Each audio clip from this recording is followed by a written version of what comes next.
Et nous allons laisser la parole à Éric Mirallier, représentant d'une étude multicentrique sur l'impact du neuromonitoring des nerfs récurrents sur la fréquence des paralysies récurrentielles après thyroïdectomie totale. Je vous remercie de me donner l'opportunité de présenter ce travail multicentrique national. Vous savez que les thyroïdectomies sont une pratique courante puisque plus de 40 000 patients sont opérés par an.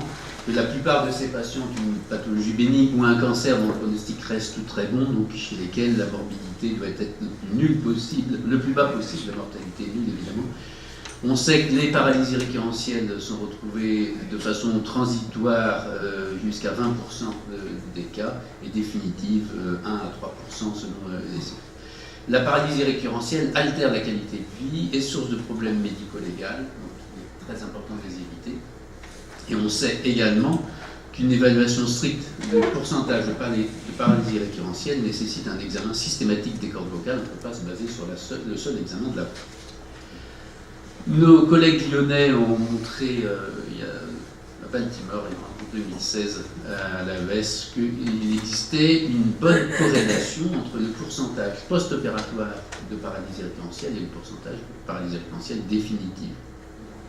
C'est-à-dire qu'évaluer son taux de PR post-opératoire donne une idée du taux de PR définitif. Donc c'est un examen fiable.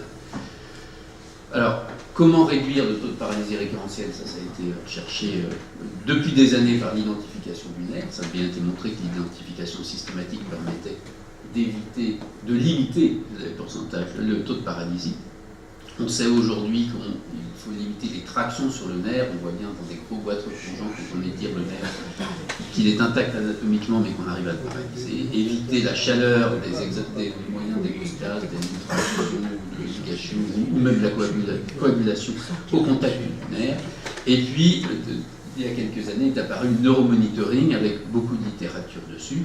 Les Lyonnais en France étaient des grands défenseurs en montrant avec des très belles courbes qu'ils avaient vraiment fait chuter leur pourcentage de paralysie récurrentielle à l'introduction du neuromonitoring dans leur pratique.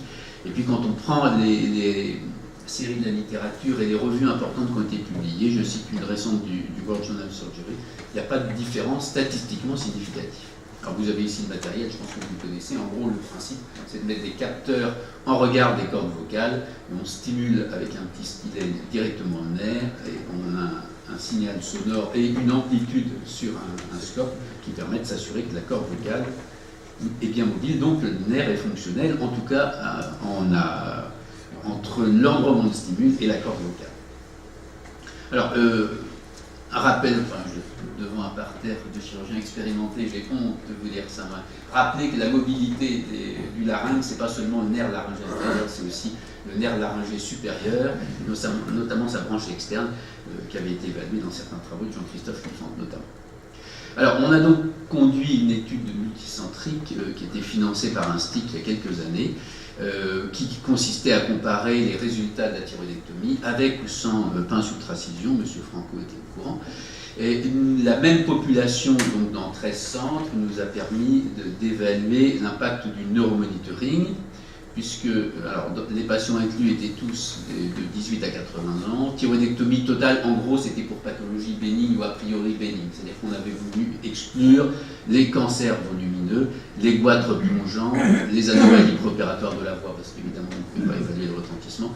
Parce que on randomisait les patients avec ou sans pince à ultracision, et on s'était dit que les cancers thyroïdiens importants, les gros boîtes, les bases d'eau très difficiles, seraient systématiquement opérés par les chirurgiens avec un moyen d'hémostase qui paraissait satisfaisant et rassurant sur une chirurgie un peu plus délicate, et que les chirurgiens ne voudraient pas randomiser de tels patients. Par contre, l'utilisation du neuromonitoring était laissée au choix du chirurgien en fonction de ses habitudes, de son choix ou de la disponibilité locale de l'appareil. Par contre, tous les patients avaient un examen systématique des cordes vocales en post-opératoire. Alors, on a comparé les statistiques, on passe rapidement, les deux groupes, on a fait une analyse univariée, multivariée, même utilisé le test de compréhension. Les facteurs testés étaient bien évidemment le sexe, l'indice de masse corporelle, l'âge, l'existence ou non d'un cancer, l'existence ou non d'une thyroïdite sur la thyroïde resséquée, l'existence ou non d'une hyperthyroïdie en préopératoire, le geste chirurgical, thyroïdectomie seule ou associée à un curage, Et puis l'utilisation du neuromonitoring, bien évidemment. Et puis on a évalué les sensibilités, spécificités, valeurs prédictives positives et négatives du neuromonitoring. Alors, en préopératoire, je vous rappelle qu'ils étaient randomisés avec ou sans pince focus. Il y avait quand même des différences entre les deux groupes NIM et pas NIM. Alors, 800 patients dans le groupe NIM et 521 dans le groupe non NIM. Les différences sont celles qui sont sur ce tableau.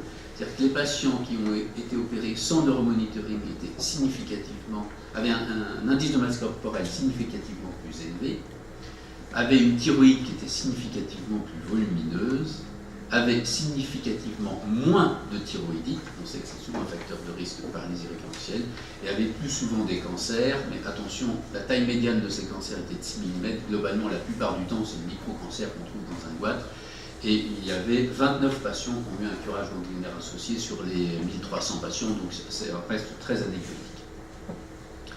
Les résultats post-opératoires, 131 paralysies récurrentielles post-opératoires, enfin 131 atteintes de la mobilité récurrentielle en post-opératoire, soit 9,9%. Vous voyez sur le tableau qu'on a distingué les paralysies complètes des paralysies incomplètes. Alors, la répartition était la suivante, 69 sur les 807 patients avec le neuromonitoring, 8,6%, versus 62 sur les 521 patients sans NIM, 12,1%, donc une petite différence qui persiste, qu'on retrouve à la fois pour les paralysies partielles et pour les paralysies complètes. Il y en a un peu moins dans le groupe avec l'utilisation du neuromonitoring. Heureusement, très rare paralysie bilatérale, et une seule dans chaque groupe était une paralysie bilatérale complète. Seuls 9 patients n'avaient pas eu un examen des cordes vocales. En analyse univariée, 2 facteurs ressortaient. L'utilisation du NIM permettait de réduire de façon significative le pourcentage de paralysie récurrentielle post-opératoire, et la réalisation d'un curage ganglionnaire associé à la thyroïdectomie totale augmentait de façon significative le pourcentage de paralysie récurrentielle post-opératoire. Par contre, en analyse multivariée ou en utilisant le score de propension, le principe étant le même, c'est d'enlever les effets parasites des autres copathologies, la significativité disparaît.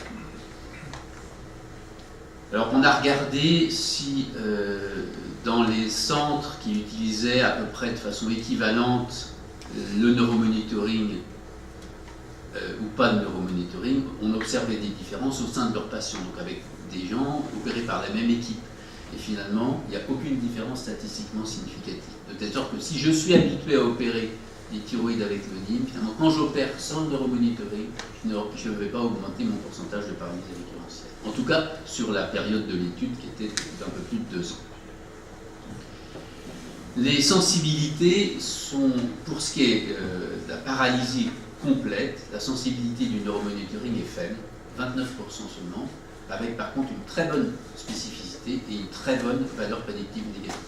Et si on, pour les paralysies complètes et partielles, par contre pour les paralysies récurrentielles complètes, c'est-à-dire celles qui sur le plan clinique ont un impact le plus important, la sensibilité est bien meilleure, 52% dans cette série, avec une très bonne, là encore, spécificité et une valeur prédictive négative de 98%, c'est-à-dire que si votre neuromonitoring vous montre que votre nerf est fonctionnel en fin d'intervention, vous avez 98% de chance d'avoir effectivement un nerf fonctionnel, ce qui est un message très important. Alors, les quelques commentaires ont une faible sensibilité de 29 ou 52%, c'est beaucoup moins que dans la plupart des séries de la littérature, mais l'étude n'évaluait pas ça de façon prospective, finalement, c'est des données qu'on a recueillies après sur le mode de stimulation, c'est-à-dire que soit on stimulait le nerf vague, on peut penser qu'on est beaucoup plus sensible pour détecter la paralysie, soit on stimulait le nerf récurrent, ça dépendait des habitudes de chaque centre. La faible valeur prédictive positive, c'est-à-dire je pensais être paralysé, moi finalement je ne suis pas paralysé, ça je pense que c'est inévitable et que ça dépend du délai entre l'intervention et l'examen des cordes vocales, puisqu'on sait qu'on a des récupérations post-opératoires. Je me souviens qu'à Marseille, chez M. Henry, il faisait faire toujours l'examen laryngoscopique 24 heures après, en disant si on le fait le soir même, on va avoir un pourcentage de paralysie très important.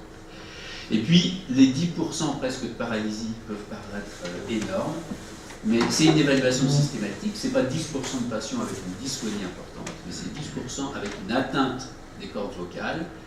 On a colligé toutes les mobilités, en tout cas ça dépendait, mais dans les deux centres à Nantes, c'est les ORL qui faisaient l'examen des cordes vocales, c'est pas eux qui faisaient les thyroïdectomies, je pense qu'ils détectaient toutes les paralysies qui pouvaient nous mettre sous le nez, donc on avait les altérations de mobilité minime qui étaient classées comme atteintes récurrentielles. Et puis il y a une grande variabilité en fonction des centres d'expérience de chacun. Les points forts de cette étude sont de caractère académique. L'évaluation systématique, c'est une série importante avec des patients, soit qui ne sont pas des cancers, mais ils sont assez homogènes. C'est vraiment la chirurgie du goitre standard dans 13 centres avec des expériences variables. Il y avait 12 centres hospitaliers universitaires et un centre non universitaire. C'était Le Mans. Et puis, on a extrêmement peu de données manquantes en post-opératoire, parce que vous avez vu qu'il manquait seuls 9 laryngoscopies en post-opératoire sur les 1310 patients, 1327 patients de l'étude. Les limites, c'est tout de même que la randomisation n'était pas faite pour évaluer le neuromonitoring. On ne peut pas tirer de conclusions formelles pour des goitres, des cancers, enfin les thyroïdes compliquées en pratique. Et puis malheureusement qu'il nous manque beaucoup de données en post-opératoire, parce que malgré des relances fréquentes, on a en gros un malade sur 2 qui avait une paralysie en post-opératoire, qui n'a pas pu avoir de laryngoscopie, soit parce qu'il avait récupéré, que l'examen est désagréable, il ne veut pas de laryngoscopie, soit parce qu'il n'a pas récupéré, et déjà vous m'avez paralysé, si en plus vous m'imposez cet examen désagréable, ça ne va pas aller du tout, mais enfin, on a effectivement, une fois sur 2, un manque de données. Donc ce qu'on peut conclure, c'est que malgré une différence, là, Fabrice Ménégo va être content, 8,6,12,1%, la diminution n'est pas statistiquement significative. Par contre, le neuromonitoring permet de prévoir de façon fiable le fonctionnement du nerf en post-opératoire, ce qui est important, et les statisticiens ont calculé que cette différence aurait été significative si nous avions eu 2254 patients. Je vous remercie. Merci beaucoup. Donc pour lancer la discussion, je vais peut-être laisser la parole à Jean-Christophe Alexandre qui va faire un commentaire, et puis après, bien sûr, la salle aura la parole. Je félicite bien sûr Eric pour cette étude, dont on sait l'énergie qu'il faut pour lancer une étude multicentrique randomisée de la sorte. Alors j'aimerais faire 2 commentaires. Un premier commentaire sur les complications chirurgicales, et un deuxième commentaire sur le neuromonitoring. Ça fait maintenant plus de 10 ans que je travaille avec Anthony Duclos, qui est méthodologiste et médecin de santé publique, sur les complications chirurgicales. D'abord, la thyroïde, c'est un formidable laboratoire pour les complications chirurgicales. Parce qu'il y a beaucoup de centres à haut volume, et qu'on a 2 indicateurs qui sont parfaits et dont on ne peut pas discuter la validité, c'est la paralysie récurrentielle et l'hypocalcémie. Donc vraiment 2 grands. Et on peut se poser la question, quand on a étudié les complications de la chirurgie thyroïdienne, quelle est la meilleure façon, finalement, d'étudier les complications ou d'étudier l'utilité du neuromonitoring. Est-ce que c'est l'essai randomisé? Je voudrais rappeler que l'essai randomisé, il est fait pour enlever tout biais de sélection. Donc il est fait pour donner un médicament à un ou un médicament à l'autre sans savoir quel médicament on donne. Le chirurgien n'est pas un médicament. La chirurgie n'est pas un médicament. C'est-à-dire qu'il y a un biais de sélection monstrueux, c'est le chirurgien. C'est que le chirurgien sait dans quel groupe il est. Il sait s'il utilise le neuromonitoring, il sait s'il n'utilise pas le neuromonitoring, il sait s'il est dans une étude randomisée ou il sait s'il n'est pas dans une étude randomisée. Et quand il est dans une étude randomisée, eh ben, il va faire attention. Il va faire attention, et dans les 2 groupes. Et du coup, on va biaiser les résultats. Alors, la complication chirurgicale, c'est avant tout la vraie vie. Et il faut trouver, et c'est ce que je travaillerai à trouver avant ma retraite avec Anthony Duclos, la méthodologie qui soit à la fois représentative de la vraie vie et qui permet de comparer 2 techniques ou 2 utilisations de matériel différents. Et le deuxième message sur le neuromonitoring. Alors, moi, je ne vais pas vous dire que je trouve que le neuromonitoring est inutile, j'utilise tous les jours. Mon patron, M. Pex, au départ, il était absolument contre, il disait que c'est un gadget pour les gens qui ne savent pas opérer. Et puis un jour, il l'a utilisé 1 fois, 2 fois, et puis il n'a plus jamais pu s'en débarrasser. Ce qu'il faut bien comprendre, parce qu'on nous parle d'essais randomisés, alors je ne parle pas de ton essai, puisque ton essai n'était pas fait pour montrer que le neuromonitoring servait ou pas. L'essai randomisé sur le neuromonitoring, qui a le plus grand effectif, il a 100 patients le mieux fait, il a 100 patients dans chaque groupe. Drale, l'allemand qui est spécialiste du neuromonitoring, dit dans le goitre, pour montrer une différence d'efficacité dans le neuromonitoring, il faudrait 40 000 patients dans chaque groupe. Donc je crois qu'aujourd'hui, il y a une chose qui est sûre, c'est qu'on n'a pas montré que le neuromonitoring était néfaste. Et je suis sûr qu'on n'a pas utilisé la bonne méthodologie pour dire qu'il était utile. Par exemple, on sait très bien qu'ils sont utilisés pour tout le monde, on ne va pas avoir un effet. Mais on sait que sur 25% des parathyroïdes, et je le répète à chaque fois, le nerf récurrent il est bifibre. Et que la branche antérieure, elle est toujours motrice. Et que la branche postérieure, elle est quasiment toujours sensitive. Et on sait très bien que la branche antérieure, elle peut être filiforme. Et on pense pouvoir voir le nerf récurrent, et que ce nerf récurrent, c'est une branche sensitive, et quand on le stimule, on n'a rien du tout. Et bien quand on n'a rien du tout, il suffit de se dire, attention, je ne vais pas couper au-dessus. Je vais aller tester au-dessus. Je vais aller tester, et peut-être que mon nerf récurrent, c'est une branche filiforme. Statistiquement, c'est pas prouvable, mais moi, ça m'a permis de sauver quelques nerfs récurrents. Voilà, c'était... Merci beaucoup. Alors, je laisse la parole à Jean-Luc Reims.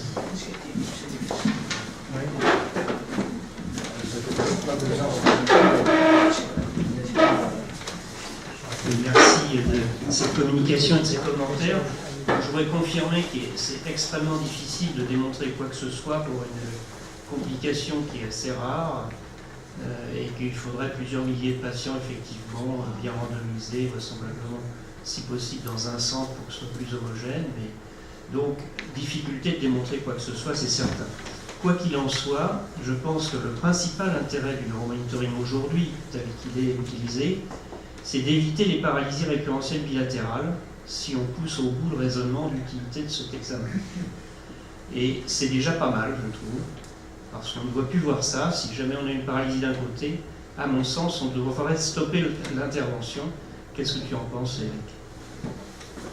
C'est ce qu'on fait, je suis entièrement d'accord avec toi. C'est pour ça que la valeur prédictive négative est une donnée très importante.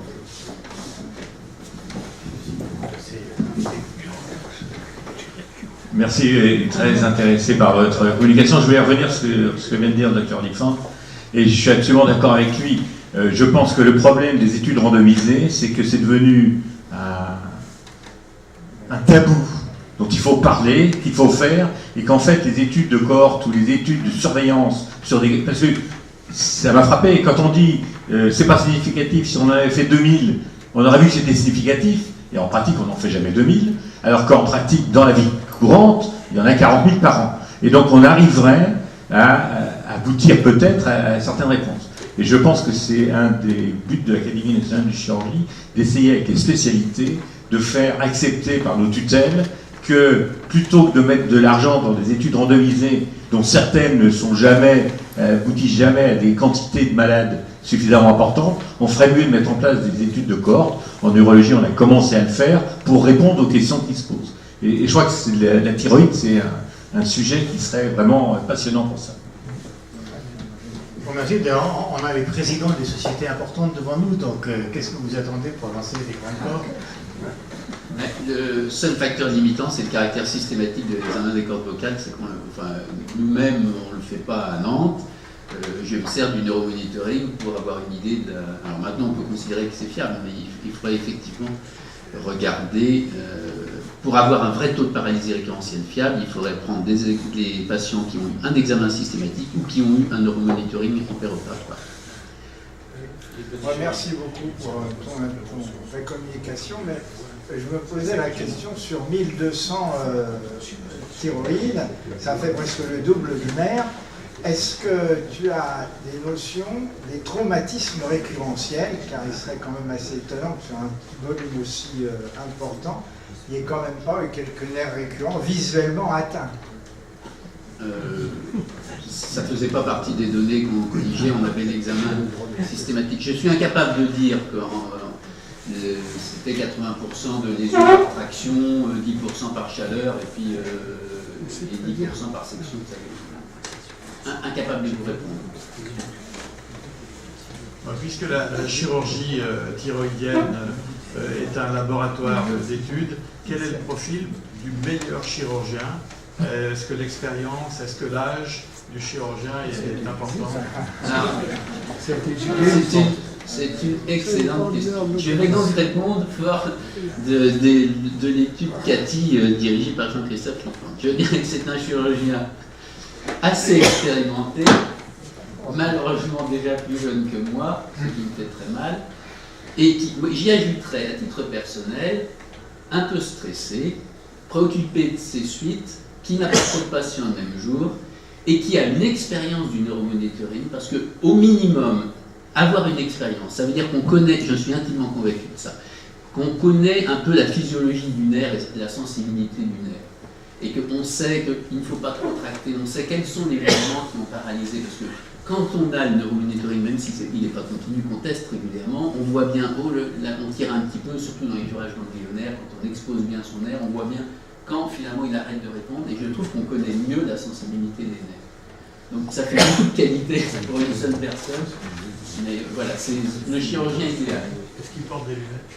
Alors, très bonne, oui. Est-ce qu'il porte des lunettes grossissantes? Eh bien, pendant longtemps, j'ai trouvé que c'était un gros gadget, et je commence, peut-être en vieillissant, à penser que c'est quand même pas du luxe. Donc oui, peut-être des loupes. En tout cas, on voit mieux les branches doubles, une triple, alors on rattrape avec le neuromonitoring, mais c'est vrai qu'avec beaucoup de grossissants, on est plus à l'aise. François Guérin met ses lunettes pour parler. Je peux opérer sans lunettes, mais si je dois avoir un nerf récurrent, ça peut être très utile. L'expérience de quelques milliers quand même d'interventions thyroïdiennes et parathyroïdiennes à l'hôpital de Bicêtre, et nous étions posé la question, j'ai fait quelques entretiens aussi au niveau de la société d'endocrinologie pour savoir si on devait utiliser le neuromonitoring ou pas. Et puis la conviction a été que finalement, ce n'était pas forcément si utile, si simple, que l'angoisse générée par tous les gestes qui suscitent cette surveillance faisait qu'on n'avait pas suivi. Il est vrai que je vois que la plupart des complications sont extrêmement rares, les récurrentielles. Souvent, c'est une expérience qu'on partage avec les centres experts qui font de plus de malades. Eh bien, je crois que c'est l'attention du chirurgien, effectivement, à tout le détail, de mettre des lunettes quand ça devient plus compliqué. L'apport de la vidéo dans certaines circonstances pour la chirurgie parathyroïdienne, pour certaines lésions thyroïdiennes localisées, c'est certainement utile. Merci beaucoup pour ces commentaires. Je pense qu'on va pouvoir conclure déjà peut-être sur le seul résultat finalement de cette étude, c'est une spécificité élevée. Le mot de la fin. Voilà, spécificité élevée, c'est-à-dire finalement rassurer le chirurgien. Mais voilà, c'est finalement... c'est important aussi. Pas que. Ce qu'a dit Jean Le Crème, c'est important. C'est-à-dire que je me mets à l'abri d'une paralysie bilatérale. Je suis intimement convaincu qu'à l'heure du neuromonitoring ici, on fait un trait. Il y a eu 5, vous avez vu, de paralysie bilatérale. Et il y en a eu dans le groupe. C'est-à-dire qu'il y a un chirurgien qui a continué après avoir paralysé son premier côté et qui a paralysé le deuxième. Je ne sais pas s'il y a eu des poursuites, mais honnêtement, un expert voit ça. Vous aviez les moyens, on ne peut pas vous obliger à avoir le neuromonitoring. Ça, c'est clair. Vous avez les moyens de vérifier que votre nerf était paralysé. Vous avez pris le risque de faire le deuxième côté. Je pense qu'on n'est pas défendable. Merci beaucoup. Il y a des caractéristiques. Moi j'ai eu un procès parce que justement j'avais arrêté et que j'avais donc laissé des ganglions sur place et qu'il y avait une nécessité d'une deuxième intervention. Ça sera intéressant en tout cas de développer ce travail sur des malades qui en ont encore plus besoin, c'est-à-dire les gros cancers avec curage et les gros boîtes plongeantes.